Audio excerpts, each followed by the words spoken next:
3 그리고 4주의 일진사주 명리학 제817강 시작하겠습니다.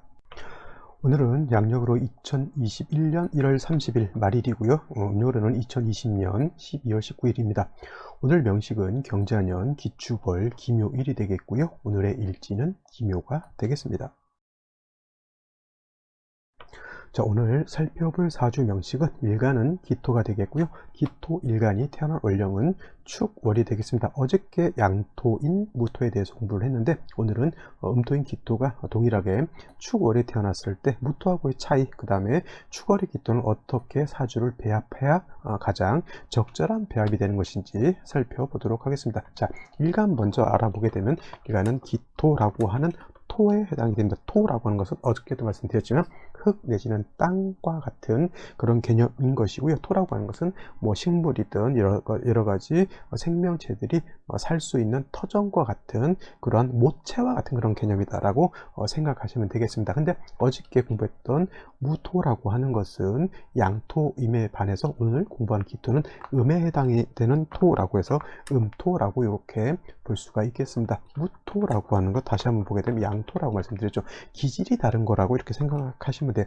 같은 토라 하더라도 양의 기질을 가지고 있는 것과 음의 기질을 가지고 있는 것이 성향 자체가 다르죠. 남자가 양이라고 하면 여자는 음에 해당이 되고, 무토가 크고 넓다라고 하면 음토인 기토는 뭐야? 작고 아담한 그런 토에 해당된다라고 볼 수가 있습니다. 그래서 무토라고 하는 것은 어저께 고황토라고 제가 설명드렸는데, 고황토라고 하는 것은 높은 산, 산맥 내지는 드넓은 광야와 같은 그러한 좀 높고 광활한 그러한 개념이다라고 보면 기토라고 하는 것은 전원토라고 말씀을 드렸습니다. 또 한 가지 무토라고 하는 것은 넓은 광야, 그 다음에 높은 산 이렇게 볼 수도 있지만 또 한 가지 특징적인 것은 뭐냐면 건토라고 하는 특징을 가지고 있고요. 또 그에 비해서 기토라고 하는 것은 습도, 물기를 가지고 있다 이렇게 보시면 되겠습니다. 그래서 여러분들 토목공사 같은 거 아시죠? 뭐 건축은 집을 짓고 이렇게 건물을 짓는 것이지만 토목공사라고 하는 것은 뭐 교량을 놓는다거나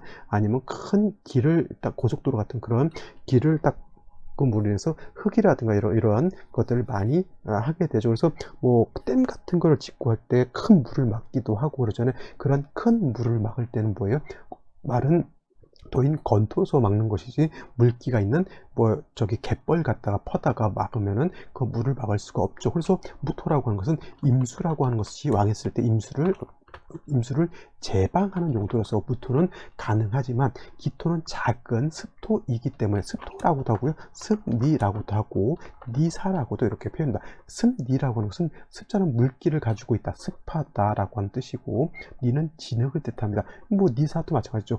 진흙 니자에다가 모래사자라고 하는 겁니다. 그러니까 갯벌이라든가 여러분들 저기 강이라든가 바다 같은 데 가면 모래 같은 거 있잖아요. 그 모래가 바로 기토 이렇게 생각하시면 되는 거예요. 그런 걸 갖다가 퍼다가 물을 막는다고 하면 제방이 잘 안 되겠죠. 그래서 수가 왕했을 때 제방한다라고 하는 것은 무토로서 제방을 하는 것이고, 기토로서는 제방이 되지 않는다라고 하는 건데, 좀 이따 그것도 한번 제가 설명을 한번 드려볼게요. 그래서 기토라고 하는 것, 무토라고 하는 것, 이런 차이가 있고, 무토라고 하는 것은 굉장히 높은 산맥이라든가 드넓은 광야가 있기 때문에 일간 무토가 왕하게 되면 간목으로서 소토 내지는 소벽해야지만 무토로서의 용도와 무토로서의 활용 가치가 생긴다라고 하면, 기토 같은 경우는 일간이 왕하더라도 간목이라든가 을목 같은 관사를 치용해서 쓰진 않습니다. 왜냐하면 기토 같은 경우는 전원토죠. 우리가 분토라고 이렇게 생각하면 돼요. 분토라고 하는 것은 화분에 담겨져 있는 작고 기름진 거름진 그런 토를 말하는데, 일단 기토는 뭐예요? 화초가 심어져 있다라고 생각하시면 됩니다. 텃밭에 그냥 텃밭만 있는 것이 아니라 거기에 자두라든가 내지는 토마토라든가 깻잎이라든가 고추 같은 것이 벌써 심어져 있다라고 생각하시면 되는데, 무토는 그런 것이 심어져 있지 않다 이렇게 생각하시면 이해하기가 좀 더 편할 겁니다. 그래서 무토 같은 경우에는 그 높은 산이 있는데 그 산이 용도가 있으려면 산을 조림을 잘 해야겠죠. 편백나무를 심거나 밤나무를 심거나 여러 가지 과실수를 심어서 울창하게 숲을 가꾸게 되면 무토는 무토로서의 용도가 있는 것이고, 기토는 이미 화초가 작은 풀이라든가 화초가 심어져 있다라고 보기 때문에 별도의 간목이라든가 을목은 필요치 않죠. 공통적으로 기토도 마찬가지고 무토도 마찬가지고 적당량의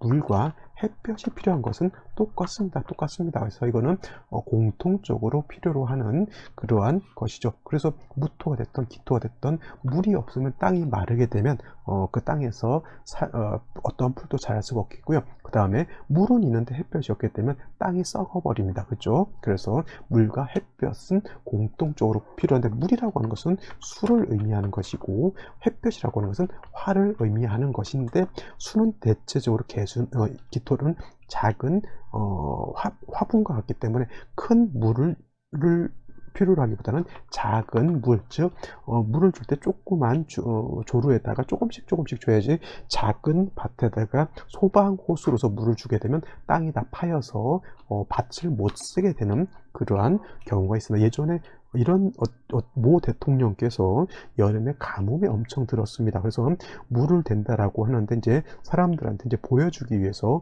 소방차로서 물을 갖다 댔는데, 소방차에서 뿜어져 나오는 물살이 엄청 셉니다. 그것이 그 광화 유리도 깰 수 있는 그런 엄청난 수압인데, 그거를 논에다 대고 직접 쏴버리니까 어떻게 됩니까? 심어져 있던 모가 다 날아가 버려가지고 땅이 움푹 패여버립니다. 논 한번 움푹 패여버리면 다시 그 메꿀려면 짜증나죠. 그죠? 그래서 임수라고 하는 것은 그런 무지막지한 물을 의미한다라고 하면, 개수라고 하는 것은 작은 물, 하늘에서 내리는 비라든가 아니면 물조로서 조금씩 주는 그런 물을 뜻하는 것이라 생각하면 되시겠고요. 그 다음에 햇볕은 화인데, 화는 뭐예요?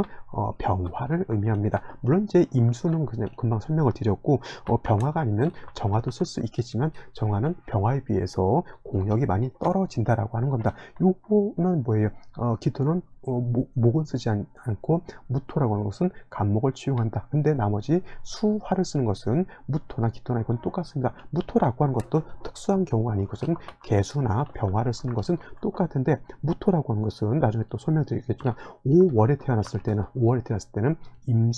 개수가 주는 부족하고, 이때는 임수를 쓰는 경우도 없지 않아 있긴 합니다만, 5월이 아니고서는 무토도 임수가 아니라 개수를 쓴다라고 하는 것, 이거는 지금 적어 놓으시고 이해를 하실 수 있으면 좋겠지만은, 요거는 지금 메모만 해 놓으시고요. 제가 언제 또 신축년 또 5월 되게 되면, 신축년이면 병신합수 임진개사 갑오월이 될 겁니다. 갑오월 되게 되면 무토가 갑오월에 태어났을 때 어떻게 배합을 하는 것인지 또 설명을 그때 드릴 테니까, 그때 한번 다시 설명드리도록 하겠습니다. 그래서 기토라고 하는 것은 작은 땅이기 때문에 큰 물보다는 작은 개수, 그 다음에 가불목 같은 것이 있기보다는 그냥 딱 작은 물과 따뜻한 온기만 있다라고 하면, 기토라고 하는 것은 그 기토로서의 용도가 잘 나타날 수 있다, 발현될 수 있다라고 하는 것이 기토일간의 기본적인 특징이다라고 이렇게 살펴보시면 되겠는데, 이 기토일간이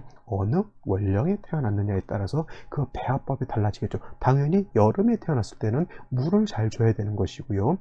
기토일간이 겨울에 태어났을 때는 따뜻하게 해주는 것이 필요할 겁니다. 화분이 있는데 거기에 아주 비싼 수천만 원짜리 난초가 심어져 있다라고 생각해 보시면 되겠죠. 난초가 심어져 있는데 여름에는 뜨겁고 금방 바싹바싹 마르기 때문에 물을 잘 주는 것이 필요하고요. 겨울에는 바깥에 잘못 내놓게 되면 어떻게 됩니까? 겨울이 추워서 난초가, 수천만 원짜리 난초가 얼어 죽게 되죠. 당연히 안쪽에다 들여놓고 햇볕이 잘 받는 그러한 온실 같은 데다 놔둬야지만 난초가 잘 자랄 수가 있을 겁니다. 그죠? 그건 기본적으로 이렇게 알아두시는데, 오늘 같은 경우에는 원령 자체가 축월에 해당이 됩니다. 축월. 그래서 축월이라고 하는 것은 제가 말씀드렸지만 또 동절이죠. 이제 축월도 며칠 남지 않았습니다. 그래서 오늘하고 앞으로 한 3일 정도 더 하게 되면 이제 경자년 기축월도 이제 막을 내리게 되겠죠. 자, 동절이면서 이 축월이라고 것은 늦겨울이라고 말씀을 드렸습니다. 그래서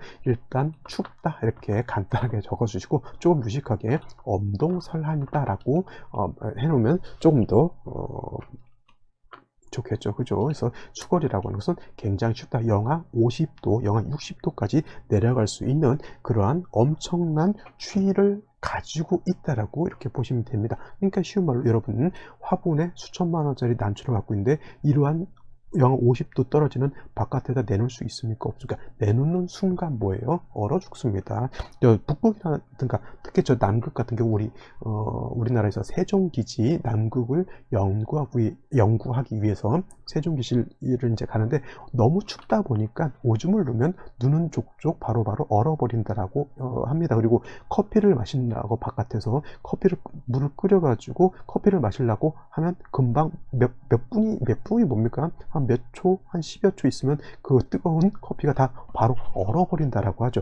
그만큼 추운 것이 해자축월이다라고 여러분들 생각해 주셔야지만 명리학을 쉽게 이해할 수 있습니다. 그래서 축월의 기토라고 하는 것은 반드시 뭐가 있어야 된다? 화가 있어 줘야 된다. 화가 없으면 땅도 얼고요. 아까 비유를 들었던 수천만 원짜리 난초도 죽는다라고 이렇게 생각하시면 반드시 따뜻한 온기가 있어줘야 된다. 아무리 군인 정신이 제정신이 아니라 하더라도 영하 4, 50도에서 냉수 마찰하기는 좀 불가능하겠죠. 그래서 그런 경우에는 아무리 혹한기 훈련이라 하더라도 그런 경우에는 안 하는 것이 좋죠. 혹서기도 너무 더울 때는 안 하는 것이 맞는 거고요.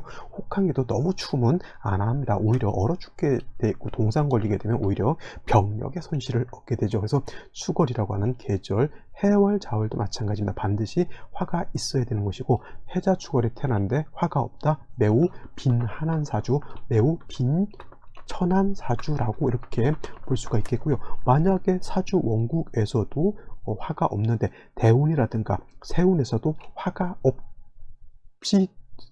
없이 온다라고 하면 이건 뭐예요? 명리학에서는 승도지명이라고 해서 매우 좋지 못한 사주로 이렇게 보기도 합니다. 승도라고 하는 것은 뭐예요? 종교, 옛날에는 종교가 조선조 때나 이런 그 이후에는 주로 불교였죠. 불교에서 승도지명이라고 해서 중팔자라고 하는데 여러분들 중팔자가 별도로 있다. 무슨 일주 중팔자다 이렇게 말씀하시는 분들도 있는데 대체적으로 사주와 중화가 완전히 깨진 사주들이 대체적으로 승도지명이고 승도라고 하는 것은 옛날에 말씀드렸던 것처럼 불교가 있었기 때문에 승도라고 하지 이거 현대로 말하면 종교인 사주라고 이렇게 보시면 됩니다.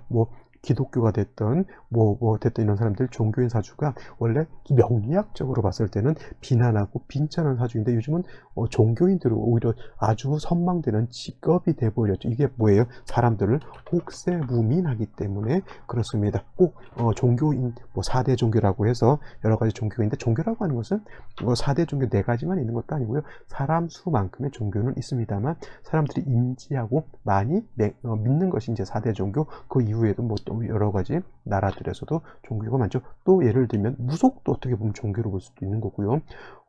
명리학도 어떻게 보면은 종교는 아니지만 사람을 갖다가 잘못하게 되면 혹세무민할 수 있는 그런 학문이기 때문에 절대적으로 사람들을 미혹한다거나 사람들의 그 두려운 마음을 이용해서 재물을 갈취한다거나 하는 일은 절대 있어서는 안 되겠습니다. 그래서 축월에 화가 없는데 대운이라든가 대운에서 마저 화가 들어오지 못한다고 하면 진짜 이거는 중화가 이루어지지 않는 사주이기 때문에 일단 제일 중요한 것은 뭐냐면 사주 원국에서 화를 보는 것이 가장 중요하다라고 볼 수가 있겠습니다. 그래서 축월의 기토는 반드시 화를 보아야 되는데 뭐가 필요합니까? 그쵸, 병화가 있는 것이 더 좋겠죠. 병화가 있는 것과 정화가 있는 것이 차이가 큽니까? 엄청 큽니다. 하늘에 떠 있는 태양을 얻은 거하고 따뜻한 손난로라든가 화목난로 하나 얻은 거하고 어떤 것이 더 좋겠습니까? 당연히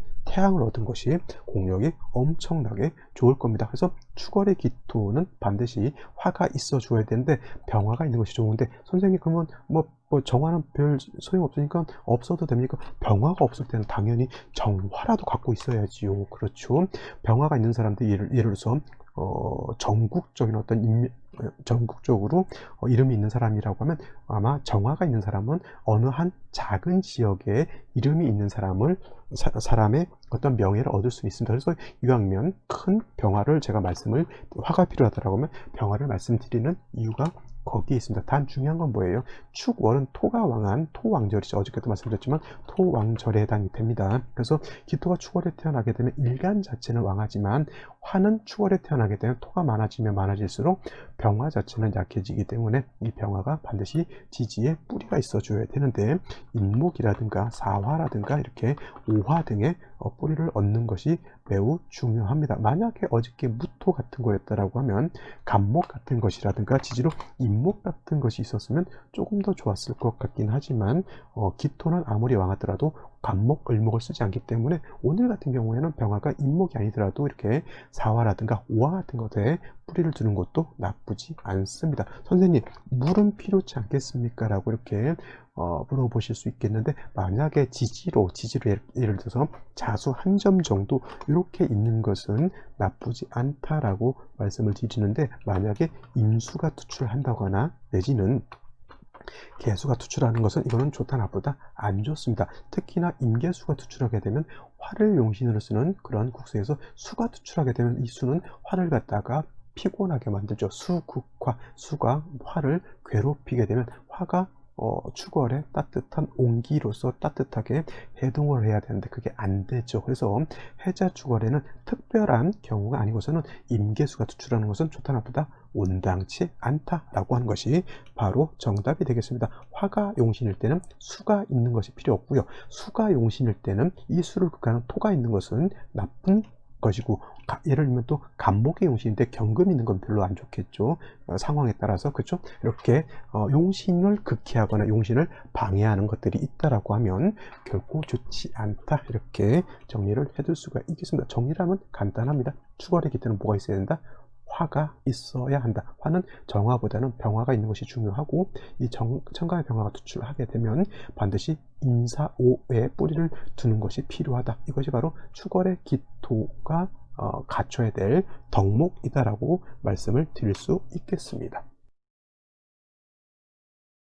자, 다시 오늘의 명식을 살펴보도록 하겠습니다. 일간은 기토일간이 되겠고요. 기토일간이라고 하는 것은 음토이면서 물상의 비유를 하게 되면 전원토와 같다라고 했고요. 그 다음에 기토는 무토와는 다르게 물기를 가지고 있는 습토다라고 말씀을 드렸고 중요한 것 기토는 화초가 심어져 있다라고 제가 연상을 하라고 말씀을 드렸습니다. 이러한 기토가 축월에 태어나게 되면 동절에 태어난 것이 되는 거고요. 격국으로 놓고 보게 되면 어저께 무토가 축월에 태어났을 때도 제가 원래는 그것이 겁재였기 때문에 겁재격으로 말씀하시는 분들도 있고 오늘 기토가 축월에 태어나게 되면 음대 음이 있기 때문에 비견이니까 이거를 비견격이다라고 보시는 분들도 있지만 이거는 그냥 준, 걸, 록, 격이다라고 생각하시고요. 일간은 어떻게 했다? 신왕하다라고 이렇게 보시면 되겠습니다. 무토 같은 경우에는 제가 신왕하게 되면 간목으로서 소토소벽하는 것이 필요하다라고 말씀을 드렸지만은 기토는 작은 텃밭과 같은 그런 것이기 때문에 그냥 개수라든가 병화로서 잘 조화만 맞춰준다라고 하면 사주 자체가 나쁘지 않다라고 말씀을 드렸죠. 그래서 기토일간이 왕하다고 해서 간목을 쓰지는 않습니다. 만약에 이런 경우를 있을 수가 있을 거예요. 기토가 축월에 태어났는데 무토가 이렇게 투출하게 되면 이거는 기토를 생각하지 않고요. 무토를 생각해서 이런 경우에는 당연히 간목 같은 것으로서 토를 소토하는 것은 필요합니다. 물론 이제 축월이기 때문에 화가 당연히 필요한 것은 또 필요하겠죠. 이렇게 사화 정도 있다라고 하면 사화로서 조우를 하게 되겠고 그 다음에 무토가 있으면 간목으로서 소토하고 또 목화가 있게 되면 조우도 충분히 할 수가 있겠습니다. 이런 경우 축월의 기토가 무토가 투출하지 않는 경우에는 굳이 뭐 간목이라든가 이런 것을 필요하지 않습니다. 물론 이제 예를 들어서 병화 같은 것이 있어서 병화를 갖다가 생조해주는 목생화해서 생조해주는 역할로서 간목은 있을 수 있겠지만 이 간목은 기토를 갖다가 뭐 목국토에서 제한다거나 이런 용도는 아니다라고 하는 거 꼭 명심해 두시기 바라고요. 축월의 기토는 뭐가 가장 중요하다? 화가 있느냐 없느냐가 가장 중요하다라고 말씀을 드릴 수 있습니다. 자, 월간에 보면 기토라고 하는 것이 다시 있으니까 일간 기토는 일간은 굉장히 세력이 있다. 일간은 왕하다, 신왕하다라고 보실 수가 있겠고요. 연지에 자수 하나 있습니다. 자축합 토고요. 이 정도 자수 하나 정도는 아까 말씀드렸지만은 천간으로 임계수가 투출하지 않는 한은 지지의 자수 하나 정도는 크게 해가 되지 않고요. 단 뭐예요? 화가 있어 주어서 해동해야지만 재성으로서 편재로서 용도가 있겠죠. 화가 없다라고 하면 다 얼어버리면 땅도 얼고 물도 얼기 때문에 용도가 없습니다. 아까 말씀드렸지만 해자주걸에 태어났는데 울로에서도 화가 들어오지 않으면 매우 비난하고 빈천한 사주가 된다라고 말씀을 드렸고요. 경금이라고 하는 것은 왕한 토의 기운을 설해서 수를 생하는 그런 순환 구조이기 때문에 아직 이 상태 구조가 나쁘다고는 볼 수 없습니다. 중요한 건 뭐냐면 이 식상관생제라고 하는 틀을 갖기 위해서는 반드시 화가 있어 주어서 땅도 녹이고 그 다음에 금수도 따뜻하게 해 주어야 한다라고 하는 것이 가장 큰 방점이게 됐죠. 일지는 어저께는 무인일주였지만 오늘은 묘목에 있어서 기묘일주입니다. 자, 인목하고 묘목하고의 차이가 뭐냐면 이렇게 묘목이죠. 지금 묘는 뭐냐면 같은 그냥 목이니까 뭐 큰 차이 없다 이렇게 보실 수도 있겠지만 중요한 건 뭐냐면 인목 같은 경우에는 지장간이 무토, 병화, 그 다음에 간목이라고 하는 것이 있고요. 그 다음에 묘 안에는 간목과 을목이라고 하는 것이 지장간이 두 개가 있는데 인중 무토는 쓰지 않습니다. 불용 쓰지 않는다. 묘중에 있는 간목, 불용 쓰지 않는다. 쓰지 않는다라고 하는 뜻은 뭐냐면 인중에 있는 무토를 용신으로 쓰거나 인중에 있는 무토를 격으로 잡거나 이렇게 하지 않는다는 뜻이고요. 묘중에 있는 간목을 용신으로 쓰거나 묘중에 있는 간목을 뭐예요? 아까 말했던 격을 잡는다거나 하진 않습니다. 그래서 인중의 안에는 병화, 간목을 쓰는 것이고 그 다음에 묘 안에는 을목을 이렇게 쓴다라고 보시면 되는데 중요한 핵심 뭐냐면 인과 묘 사이의 핵심적인 차이는 뭐냐면 인 안에는 병화가 있고요. 묘 안에는 병화가 없다라고 하는 것이 가장 큰 차이점입니다. 그래서 인목이 있으면 인중 병화를 어저께 무토는 인중의 병화 간목을 다 쓸 수 있지만 오늘 같은 경우에는 묘목은 뭐예요? 자, 기토를 파격하려고 하는 칠살 평관의 역할이기 때문에 도움이 되지 않죠. 그 다음에 4주, 3주까지만 놓고 봤을 때 화가 한 점도 없다. 얼어 있습니다. 묘목도 얼고요. 땅도 얼고요. 금도 얼고요. 수도 다 얼어져 있습니다. 그러면 생시를 볼 때 여러분들은 어떤 생시를 얻는 것이 가장 좋을까요? 그렇죠. 당연히 화가 있어야지만 이 사주가 비난하지 않은, 빈천하지 않은 사주가 될 수 있다. 이렇게 보실 수가 있겠죠. 생시에서는 반드시 화를 봐야 된다. 자, 생시를 한번 보도록 하겠습니다. 자, 생시를 보는데 아까 말씀드렸지만 이 사주는 반드시 뭐가 있어야 되냐면 화를 얻어야지만 온기를 얻을 수가 있는 사주죠. 그냥 딴 거 보지 마시고요. 병인, 정묘, 기사, 경우, 시 밖에 없다라고 볼 수가 있겠죠. 다른 생시 뭐가 있을까요? 무진도 어떤 분들은 토가 있으면 조우가 된다라고 하는 그런 사람인데 절대 토 가지고 조우할 수 없겠고요. 또 미중정화가 있는데 이것도 결코 좋지 못합니다. 왜냐하면 미중정화 하나 가지고 조우가 안 됩니다. 어떤 분 또 갑술, 술중정화 이것도 매우 미흡하다. 요거는 좀 생각해 볼 수 있겠네요. 만약에 이것이 갑술시가 된다라고 하면 묘술이 합해서 묘술 화가 되니까 온기가 좀 있다라고 볼 수 있기 때문에 요거 정도는 한번 그래도 그래 요조 갑술 정도는 한번 봐줄만 하겠다라고 요건지는 한번 체크를 한번 해놓는데 저는 갑술시 그렇게 좋지 않게 생각하고요. 이왕이면 제가 제일 좋은 생시로 보는 건 역시나 병인시가 될 것 같아요. 병인시. 추가일간이 왕하기 때문에 이렇게 지지로 목이 있다 하더라도 크게 해가 되지 않고요. 그 다음에 병화가 있는데 묘목만 있다라고 하면 병화가 약하지만 인의 뿌리를 둔 병화가 있기 때문에 이 병화가 약하지 않습니다. 그래서 최고로 조우를 할 수 있다. 이 병인시가 가장 그러니까 이렇게 얘기하면 선생님 사화가 더 좋지 않겠습니까? 이거는 일단 용신으로 쓰는 것은 천간으로 화가 투출되는 것이 좋지 지지에만 있는 것보다는 이렇게 뿌리를 두고 천간에 투출하는 것이 가장 원한적으로 좋은 용신이라고 볼 수가 있겠죠. 정묘시는 좋을까요? 나쁠까요? 저 같은 경우는 병인시하고 정묘시하고 똑같은 인의 병화 내지는 묘의 정화라고 하더라도 이거는 엄청나게 차이가 있습니다. 정화하고 병화하고의 차이도 있지만 묘목이라고 하는 이 승목은 화를 생하는 공력이 극히 떨어지겠습니다. 그래서 이왕이면 정묘시보다는 반드시 이거는 병인시를 택하는 것이 더 좋겠고요. 만약에 새벽에 낳기가 힘들다, 아니면 기사시, 경호시가 있는데 이왕이면 경호시보다는 기사시를 얻는 것이 좀 더 낫지 않을까 싶어요. 어떤 분들, 선생님 5가 화가 더 왕하지 않습니까? 라고 이렇게 보시는 분들도 있는데, 4 중에는 뭐가 있냐면 병화가 있는 것이고요. 5 중에는 뭐가 있냐면 정화가 본기가 되죠. 따지고 보면 말씀드렸죠. 조를 할 때는 정화보다는 병화가 있는 것이 더 좋다. 그래서 이 경우에는 경호시보다는 기사시가 되는 것이 조금 더 유리한 구조다라고 볼 수 있는데, 이 중에서 그나마 제일 좋은 생시라고 찍는다면 병인시 정도로 볼 수가 있겠습니다. 자, 오늘은 여기까지 설명드리도록 하고요. 주말 잘 보내시고 저는 내일 또 찾아뵙도록 하겠습니다. 감사합니다.